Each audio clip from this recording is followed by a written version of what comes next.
কোটি কোটি বৈষ্ণব ভক্তবৃন্দের পাদপদ্মে দণ্ডবৎ প্রণাম।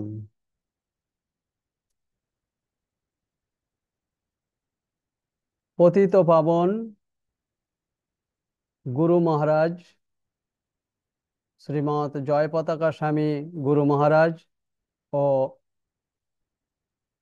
ইসকন প্রতিষ্ঠাতা ফাউন্ডার আচার্য অভয় চরণারবিন্দ ভক্তি বেদান্ত স্বামী প্রভুপাদ সকলের শ্রীচরণে পাদপদ্মে দণ্ডবৎ প্রণাম।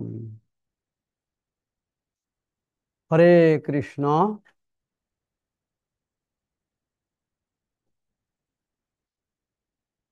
তো আজ এখন আমাদের আলোচ্য বিষয়বস্তু দেবদেবীর উপাসনার প্রয়োজনীয়তা। দেবদেবীর উপাসনার প্রয়োজনীয়তা। গীতাতে বলা হয়েছে দেবদেবীর যারা উপাসক হন তারা এই জড় জগতের ভিন্ন ভিন্ন গ্রহলোক আছে, সেই সমস্ত গ্রহলোকে তিনি প্রাপ্ত হন। সূর্যদেবের সূর্যদেবের যারা উপাসক তারা সূর্যলোকে যায়। চন্দ্রদেবের যারা উপাসক তারা চন্দ্রলোকে যায়। শিবের যারা উপাসক তারা শিবলোকে যায়। বা দুর্গা দেবীর যারা উপাসক তারা দুর্গালোকে যায়। এইভাবে যে যে দেবদেবীর উপাসনা করেন সে সেই সমস্ত গ্রহলোকে যায়।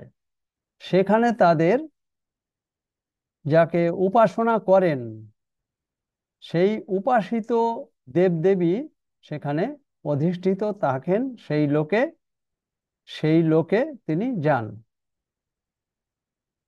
তো ভগবান শ্রীকৃষ্ণ শ্রীমদ্ ভগবদ্ গীতাতে নবম অধ্যায়ে 25 নম্বর শ্লোকে বলছেন, জানতি দেবব্রতা দেবান পিতৃন জানতি পিতৃব্রতাঃ ভূতানি জানতি ভূতেজ্জা জানতি মদ যাজি নহপি মাম।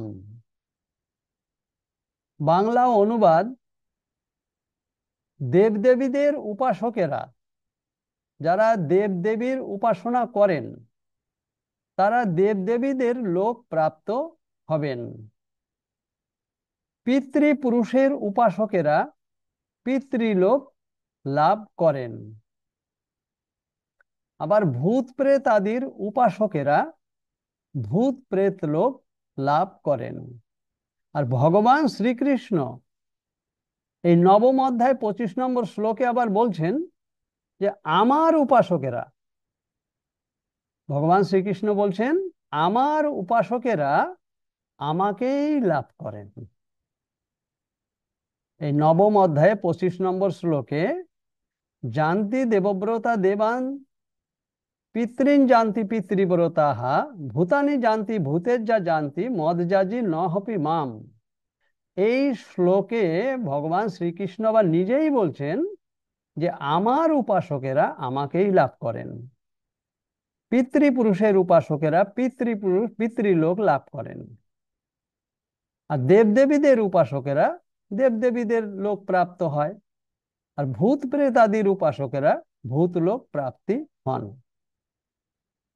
তো পরমেশ্বর ভগবান শ্রীকৃষ্ণের উপাসক যে শুদ্ধ ভক্ত তিনি নিঃসন্দেহে তাহলে বৈকুণ্ঠ লোক বা কৃষ্ণলোক প্রাপ্তি হতে পারবেন। এই শ্লোকে এটা পরিষ্কার। কিন্তু দুর্ভাগ্যবশত অধিকাংশ মানুষই শ্রীকৃষ্ণের এই অলৌকিক ধাম সম্বন্ধে অবগত নন। ধাম তত্ত্ব সম্পদ সম্বন্ধে অনভিজ্ঞ হওয়ার ফলে তারা বারবার সংসারে পতিত হয়।